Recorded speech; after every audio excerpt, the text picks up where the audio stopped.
My name is Samantha, 35 years old, and I work in tax accounting in Dallas, Texas. That morning, I chose the gray suit I always reserved for pivotal moments, those rare turning points when life shifts on its axis. And I knew, without question, this was one of them. The law firm was in the heart of the financial district, third floor, still faintly scented with polished wood. Each step of my heels echoed against the marble, a steady drumbeat that matched my pulse. The conference room was long, the walnut table gleaming under soft yellow light, but nothing could warm the chill that radiated from my family. My mother Eleanor glanced at me like I was a late barista. My father Charles gave a nod without looking, and my brother Greg leaned back in his chair, legs crossed, sunglasses still perched on his head like he was waiting for the waiter to bring wine. My grandfather's lawyer, Mr. Harris, opened the folder, his voice so calm it bordered on merciless. We are here today to carry out the final wishes of Mr. Harold Whitaker. I sat at the far end of the table, silent. The kind of silence I'd mastered since childhood, when speaking up only made things worse. Mr. Harris scanned the room, then unfolded a carefully creased document. His voice was even. To Gregory Whitaker, Mr. Harold leaves the 1971 Harley-Davidson and his collection of hunting knives. Greg raised an eyebrow. What? That's it? Mr. Harris didn't respond. He kept reading. To Mr. Charles and Mrs. Eleanor Whitaker, Mr. Harold leaves the antique Steinway piano and a charitable donation of $10,000 made in their name to the local community foundation. My mother choked like she'd swallowed gravel. My father sat up straight, his face flushing red. This is ridiculous.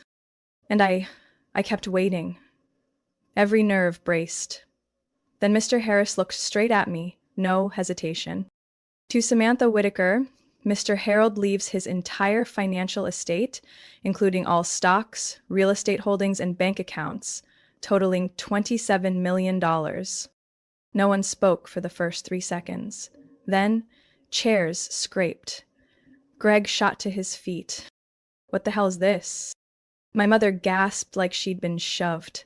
My father roared. She left 8 years ago, not a call, not a message, and now she walks in like a damned queen and takes everything? I said nothing. There was nothing I needed to justify. I knew exactly what I'd lived through during those 8 years, and why I had to leave. Mr. Harris didn't flinch. This will was signed and notarized 3 months prior to Mr. Harold's death. All amendments are fully legal. I felt their eyes lock onto me, 3 blades twisting into my shoulders. My father lunged across the table, grabbing the envelope from Mr. Harris. Give me that. I reacted instinctively. What are you doing? He didn't answer. He tore open the envelope, pulled out the check, and held it up as if to verify it was real. My mother yanked the letter, my grandfather's personal note to me, from his hand.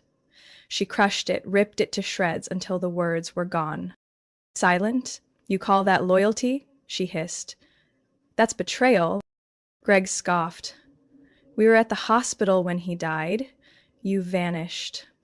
Don't pretend Grandpa left it to you because you earned it. I didn't respond. Some things don't deserve a rebuttal, especially from people who only understand control. My father pulled a lighter from his suit pocket and flicked it to the corner of the check. No one in this family buys their way back. Not even with $27 million. I watched the flames curl the paper, smoke rising like incense over a trust, long cremated. Good, my mother muttered, eyes unblinking. Now we're even. I didn't say a word when they burned the check. I just sat there, hands resting lightly on my lap, breath steady, eyes focused through the thin veil of smoke. When my father placed the smoldering ashes into the crystal ashtray at the center of the table, I stood, calmly, as if wrapping up a routine office meeting.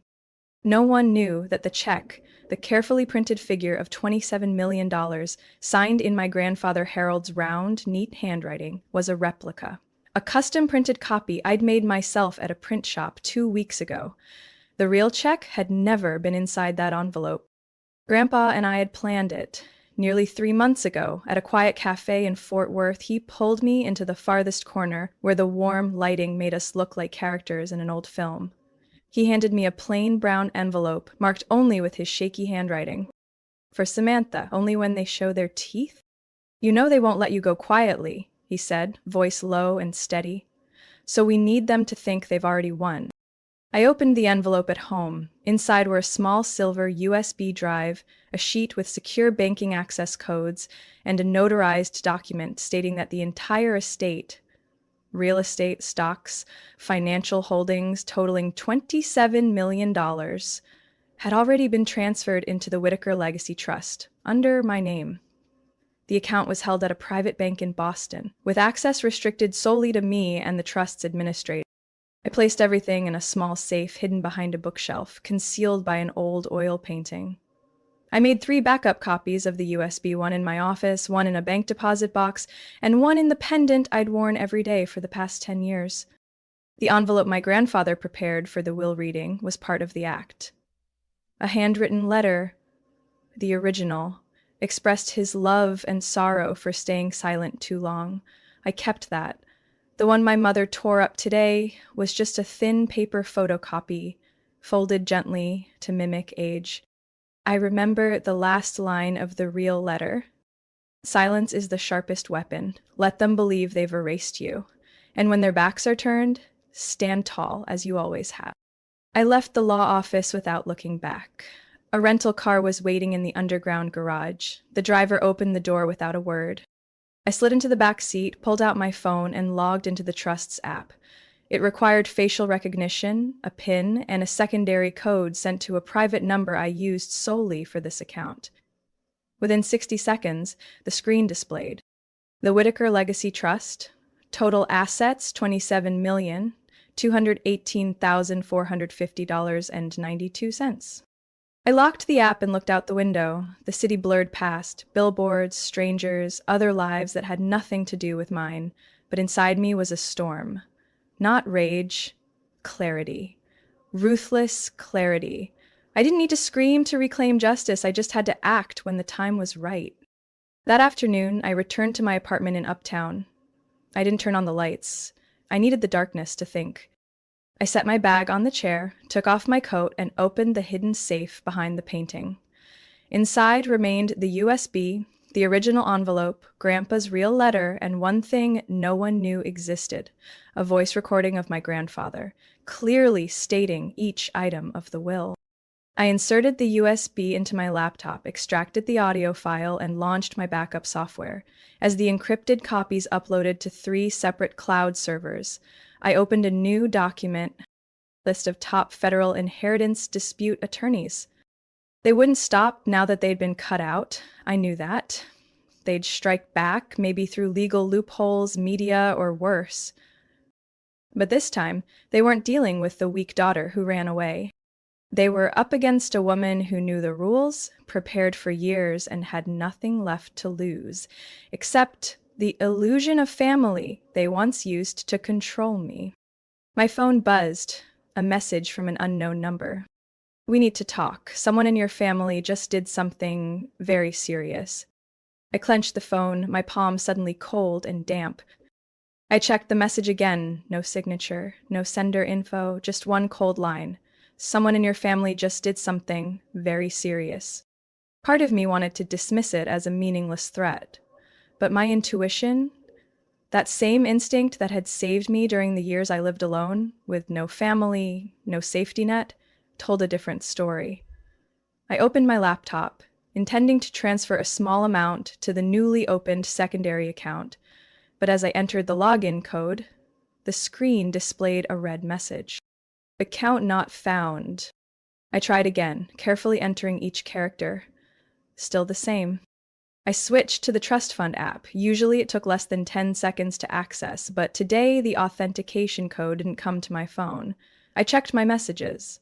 Nothing. I tried calling customer service. The automated voice said, "This phone number is no longer associated with any accounts in our system." I straightened up in my seat, heart pounding. The feeling was familiar, like someone had yanked the floor out from under me without warning. I opened a browser tab and accessed the Social Security number verification system. Entered my personal information. Hit confirm. Results: the Social Security number had been deactivated due to the account holder being deceased. I held my breath. Read it again. And again. Deceased? I checked my public personal records. A scanned copy of a death certificate appeared. Samantha Eleanor Whitaker, born May 12, 1987, died March 2nd this year. Cause? Car accident, verified by dental records. I removed my hands from the keyboard and fell back in my chair. The apartment suddenly felt unnervingly quiet. It wasn't just about money or reputation. They were trying to erase me from the world. On paper, in legal systems, and if necessary, from the memories of anyone who ever knew my name. I called the Texas Civil Records Office, trying to keep calm as I spoke to the receptionist. Hi, I need to check on something. I just discovered a death record filed under my name. Please provide your social security number and identification. I read each number slowly. Silence on the other end. Ma'am, this number was deactivated 2 weeks ago. According to our system, Miss Samantha Whitaker is deceased. The record was submitted by North Park Community Hospital. You're speaking to me. You know I'm not dead. I need to know who submitted that file. I'm sorry, I can't release that information over the phone. You'll need to come in person with identity verification documents. The problem is, I don't have any valid ID, I said, my voice shaking slightly, because you already declared me dead. The receptionist went silent. I understand. Please go directly to the main office in Austin. You'll need to confirm your identity as soon as possible. I ended the call, still holding my phone. They didn't just want to take my inheritance. They wanted to make sure I could never claim anything again. Because if a person is legally deceased, every contract, asset, account, and benefit gets frozen or easily transferred to someone else. I tried logging into my credit account, card disabled. Tried the DMV, driver's license revoked. Anywhere I had ever left a trace now only showed one word: deceased. I exhaled hard through my nose, stood up and opened the desk drawer, pulled out the envelope I had hidden away, an old passport with my mother's maiden name, a copy of my college graduation photo, unused birth certificate copies. It wasn't enough. I needed real proof I was alive. I needed a witness, original documents, and someone willing to speak for me. I opened my old personal email, the one I used for academic records back in college. An unread message appeared, sent 3 weeks ago from an unknown address. It's no coincidence they chose North Park Hospital. I used to work there, and I still have a scan of the original file before it was altered. At the bottom, if you're alive, come to Crestwood Public Library, 3rd floor, 7 p.m. tonight. Don't come alone. I looked at the clock, 6:12. I still had time, but that also meant someone knew I'd been erased, and they knew I'd strike back. I changed clothes, slipped the USB into my coat pocket, locked my apartment door, and didn't forget the most important thing: a small bronze key my grandfather once gave me, saying, "One day, you'll need to open a door no one else believes exists." I arrived at Crestwood Library at exactly 7 p.m. The 3rd floor was deserted. Fluorescent lights cast a pale glow over long wooden tables, and the silence was deep enough to hear the wind slipping through old window frames. A woman sat in the far corner, hands resting on a thick file. Pale blue coat, silver hair neatly tied back, gray eyes behind thin glasses. When I stepped closer, she nodded. "Samantha Whitaker?" I nodded slightly. "And you are?" "I'm Eleanor Brooks. I used to manage data at North Park Hospital, and I have a piece of the truth they couldn't bury." She slid the file toward me. "This is the original death certificate before someone altered it." I flipped through the pages. Under cause of death, it was blank. No dental confirmation, no coroner's report, and the physician's signature was replaced by a faded stamp that didn't match any practicing doctor in the system. The person who filed this into the system was named Margaret Whitaker. Eleanor looked up at me.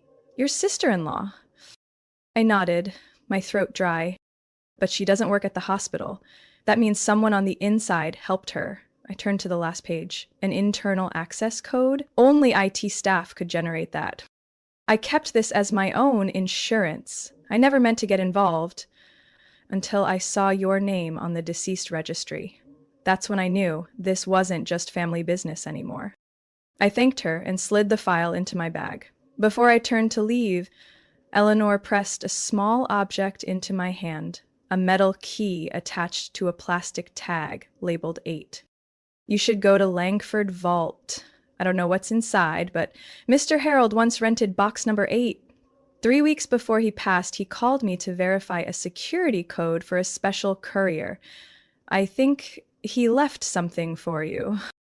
The next morning, I drove to Langford Vault, a private asset storage facility on the western edge of Dallas. No signage on the building, only a steel door and a suited guard outside fogged glass.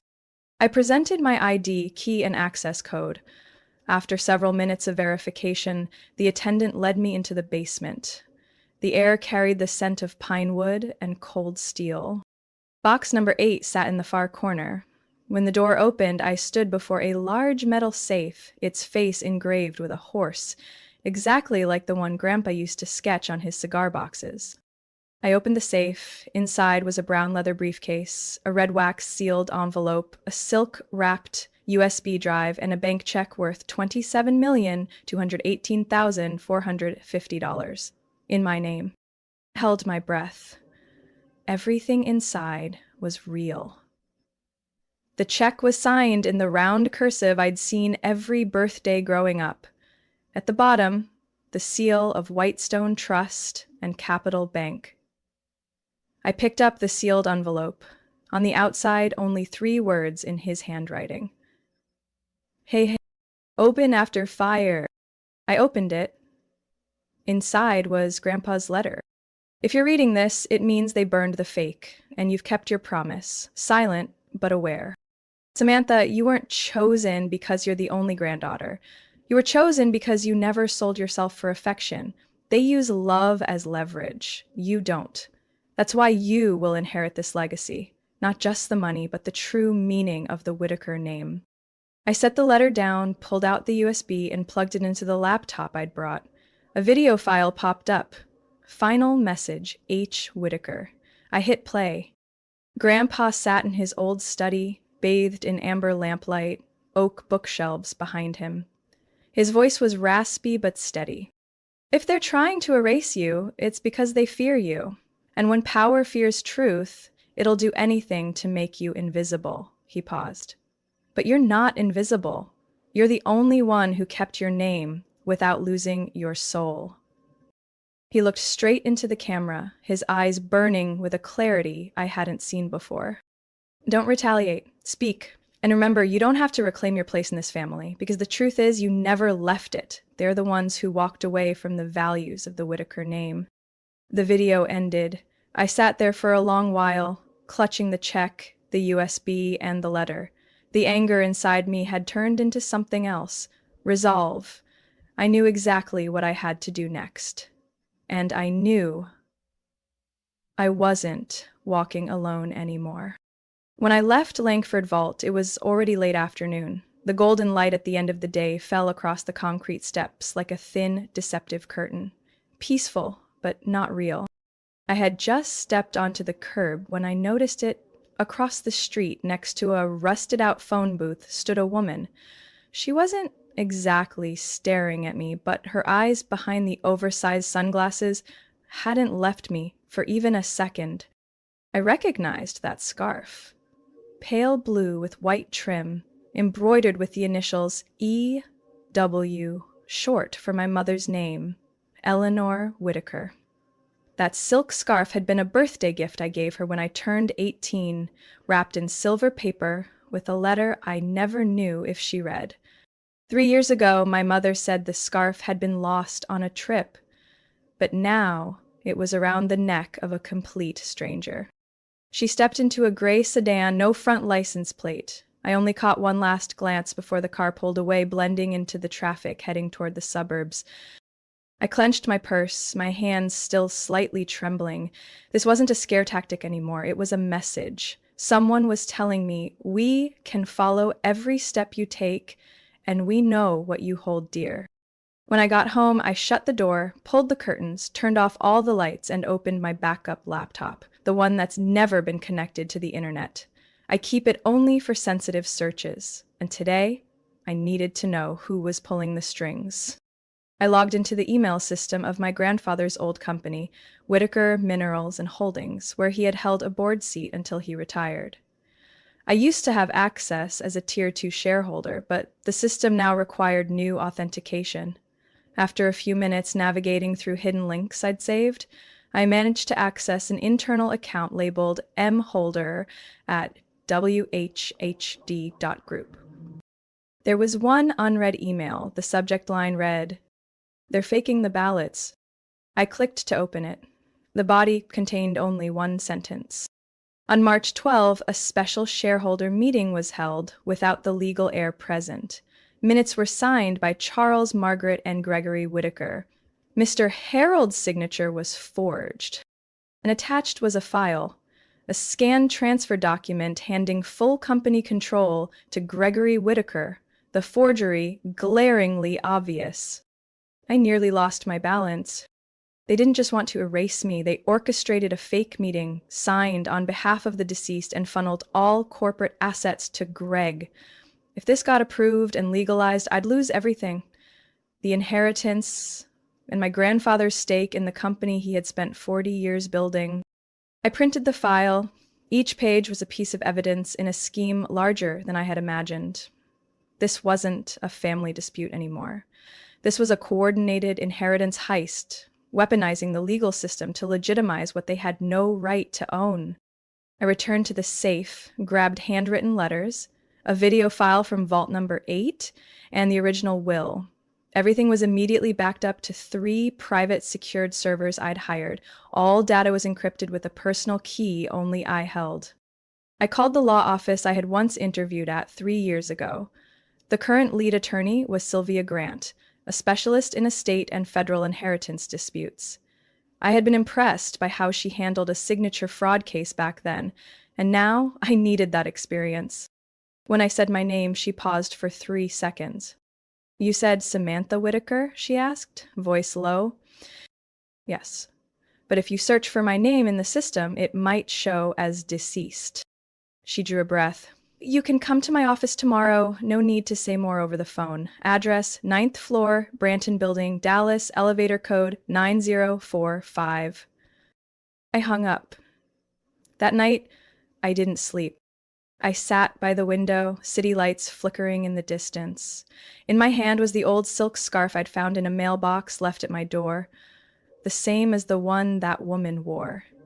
Except this one had dried blood on the edge. No note, no sender, just a clear signal that I was being watched and possibly hunted. I looked straight into the mirror. I wasn't the terrified girl who left home 8 years ago anymore. This time, I wouldn't run. I was going to uncover the truth, and I would not go quietly. I arrived at the Branton Building at exactly 8:30 a.m. the next morning. The sun hadn't turned harsh yet, but the air was dry, typical of a May morning in Dallas. The 9th floor greeted me with the scent of freshly cleaned carpet and the rapid clicking of keyboards behind the reception desk. The office door bore a silver nameplate, Sylvia Grant, Estate and Federal Litigation. Sylvia wasn't what I had imagined. No black suit or cold television lawyer demeanor. She wore a white shirt with the sleeves rolled up, her silver hair neatly tied back. But when she looked at me, her gaze sliced through every defense I had built. "You're here," she said, like we'd met in another lifetime. "I've got the meeting room ready." The small room had gray walls, a heavy wooden table, and leather chairs. On the table were a laptop preloaded with encryption software, a high-speed document scanner, and an unlabeled file folder. I need to know everything, she said. No guessing, no blanks.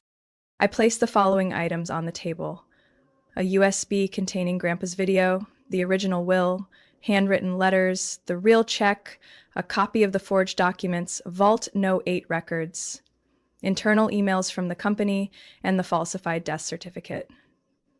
She didn't overreact, just nodded and started scanning each item into the system.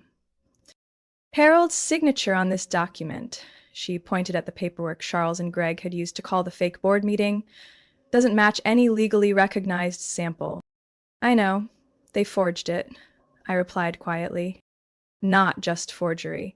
This is corporate fraud, estate manipulation, and, if proven intentional, we could push for a federal investigation into elder abuse and asset seizure through psychological coercion. I leaned forward. You mean they could face criminal charges? Not just could. If we can prove Harold was coerced into signing an outdated will while cognitively impaired, we're looking at a criminal case involving abuse of a legally incapacitated person. Sylvia pushed her glasses up her nose. And if they faked your death certificate to hide the asset transfer? That's identity fraud, a very serious federal offense. I sat still for a moment, letting words like abuse, fraud, criminal sink in. Do you think I'll win? I asked. Sylvia looked up, her eyes firm. I don't take cases to lose. I take them when I see the truth. And the truth, when backed by evidence, it's heavy as stone. No one can push back against it. We spent the entire morning backing up the data into 3 separate encrypted servers, organized under categories: legal will, document forgery, elder abuse, identity fraud, and unlawful corporate transfer. She also instructed me to create a sworn affidavit outlining every step I had taken from learning about the inheritance to discovering my erasure from the system. We need to name the case file, she said, tapping the table. Something that forces the court to look. I looked at her. Call it Whitaker Inheritance Unmasked. She smiled. You're not just a survivor, you're a navigator. By noon, we ordered takeout, though I couldn't eat. Part nerves, part exhaustion. My phone kept ringing from unknown numbers. I didn't answer. Sylvia had been clear. From now on, you don't speak to anyone tied to this, especially not family. Anything you say can and will be used against you. Even my mother? I asked. Especially your mother. She paused, eyes sharp as blades. Because she's the only one with motive and access to trigger the fake death report. And from what I'm seeing, the hospital signature matches Eleanor's handwriting sample. The whole room seemed to turn cold, like someone had opened a window and let the wind cut through my chest. By late afternoon, the lawsuit package was complete, sealed, and sent to the Northern District Federal Court of Texas. Sylvia also submitted a copy to the Inspector General at the Department of Justice, along with Harold's final video as a sworn statement. You're done running, Sylvia said as she walked me to the door. From here on, you walk in daylight, and they can't keep hiding. I stepped into the street, the afternoon sun softening. In my coat pocket was the certified copy of the documents, and in my mind, my grandfather's voice echoed. Let them think they're powerful, then show them. Truth never dies. Courtroom 4B of the Northern District Federal Court of Texas was packed that morning, not because of me, but because of the name Whitaker, a family once owning dozens of mineral mines from Oklahoma to New Mexico, now entangled in accusations of forged wills, inheritance fraud, and elder abuse. I entered the courtroom with attorney Sylvia beside me. Every step echoed clearly across the cold marble floor. My father, Charles, sat on the right bench, his face stiff as chiseled stone. My mother, Eleanor, appeared calm, but her hands trembled. And Greg, my brother, looked like he had just walked out of a late party. Wrinkled shirt, loosened tie, and that trademark smirk of someone who thinks the law is a joke. Judge Davis entered. Silver hair, lean frame, eyes sharp enough to cut through flowery arguments. He didn't say much, just nodded and signaled to begin. Sylvia stood first. Your Honor, she began calmly, we are here today not only to clarify the rightful inheritance of my client, Emma's Samantha Whitaker, but to expose a chain of deliberate and serious violations aimed at an elderly individual and a legal heir in an attempt to seize assets and erase her identity as a citizen. She presented the case file divided into 7 sections. Each document was numbered, certified, and verified. The final valid will of Mr. Harold Whitaker, complete with signature, a recorded signing session, and confirmation from notary Edna Morales, who was present during the signing. A video testament from Mr. Harold, filmed in his private study 3 weeks before his passing, stating clearly, I leave all financial assets and control of the business to Samantha, the only one who never asked anything of me but always understood the true value of the Whitaker name. The forged death certificate, showing signs of tampering from North Park Hospital, with original records provided by Eleanor Brooks, a former staff member. Forged internal documents, copies of business transfer forms signed with a duplicated version of Harold's signature. Internal email transcripts revealing coordination between Charles, Greg, and Margaret, Greg's wife, in staging an unauthorized board meeting. When the video played showing my grandfather in his study, his voice deep and clear. If you're watching this, they've shown their faces. You know this. Money can't redeem a name. Only truth can. The entire courtroom fell silent. Then the family's lawyer stood, a tall man with brown hair and rimless glasses named Bennett. He tried to claim that Harold was slightly senile, emotionally compromised when writing the will. Sylvia didn't flinch. Your Honor, if he were senile, then how could he articulate every name, every figure, and lay out a systemized plot so precisely in this video? And it had no answer. Judge Davis looked down at the documents, then back up, his gaze sharp as a blade. After reviewing the evidence, video footage, notarized confirmations, and independent witness statements, this court determines that the only valid will is the one signed on February 3rd of this year, naming Samantha Whitaker as the sole heir to all financial assets and business holdings of Harold Whitaker. I didn't blink. I didn't smile. I just sat upright, palms quietly clenched.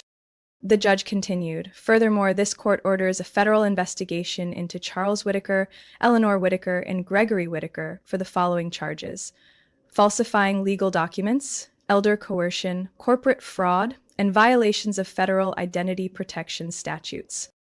Greg shot up from his seat. She staged all of this? She's the runaway? You will sit down. The judge's voice was low but firm, and you'd best prepare a solid defense. You're going to need it. When the trial concluded, I stepped out into the harsh midday sun. Reporters swarmed. Cameras pointed. Flashbulbs flickered like waves crashing against the shore. A woman shouted, "Do you have anything to say to your parents after all this?" I paused, turned toward the lens. They thought they were burning money, but what really burned that day was their last chance to be decent human beings. I walked away. Behind me, quieter than any family gathering I'd ever endured, but inside me, for the first time in years, was the sound of my own voice, untouchable by anyone. 3 weeks after the trial, the name Samantha Whitaker appeared everywhere: financial headlines, local news, and national legal forums, but no one asked about the money. Everyone focused on one question. How did a woman erased from the legal system stand before the court and reclaim everything that was rightfully hers? I didn't give interviews. I didn't appear on talk shows. I declined invitations from major news outlets. I simply posted a short message on my personal page with an old photo of me and my grandfather. They said enough the day they burned the only love that ever truly saw me. No further explanation was necessary. The following week, I returned to Fort Worth, where my grandfather once lived. The old 2-story wooden house with a wide porch and wild white daisies blooming around the yard, where quiet summers once unfolded, with honey-glazed roast chicken dinners and jazz music on the radio. I opened the door, dust thick on the brass handle, floorboards creaking under every step. But the house was intact, as if he had just stepped out and would be back by late afternoon. I spent the whole day cleaning, hauling down boxes from the attic. Inside were handwritten letters he had written to me, small wooden toys, and my childhood drawings he had kept. No one ever told me he cared that much, but he preserved it all in silence, while the rest of the world screamed to erase me. I found the brown leather notebook he always carried. On the first page he had written, "Not everything loud is right. Sometimes, quiet persistence is the strongest form of defiance." I closed the notebook and placed it on the wooden shelf in the study. This would be my new office, not in a towering skyscraper in downtown Dallas, but in the very home that raised values no money could measure. A month later, I completed the federal process to restore my identity. The name Samantha Whitaker was officially reinstated. My social security number was reactivated. Driver's license, bank accounts, medical records, everything returned to its rightful place. But I didn't go back to my old job. I didn't buy a new car or move into the rumored penthouse. Instead, I used a small portion of the estate to establish the Whitaker Foundation, a legal aid fund for those manipulated, cut off from inheritance, or silenced in family disputes. On the foundation's opening day, I received an unmarked envelope with no sender's name.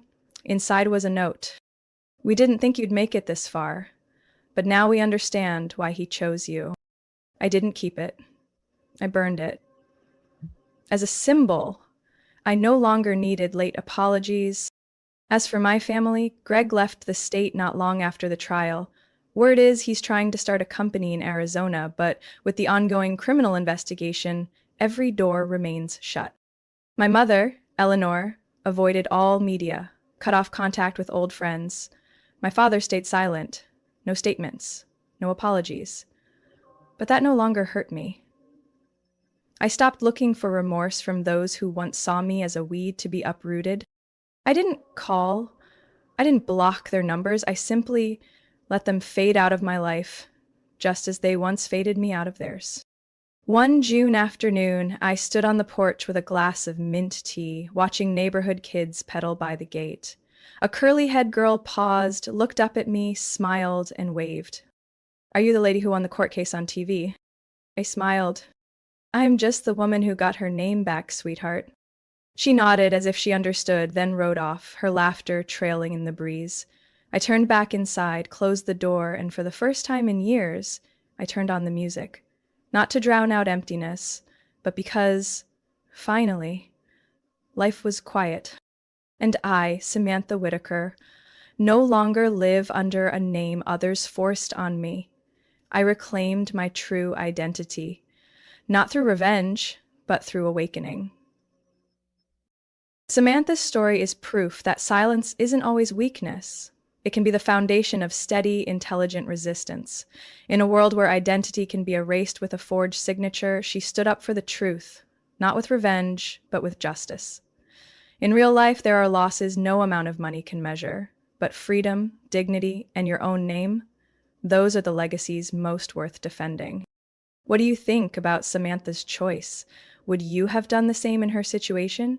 Share your thoughts in the comments, and don't forget to follow the channel for more powerful stories about family and life.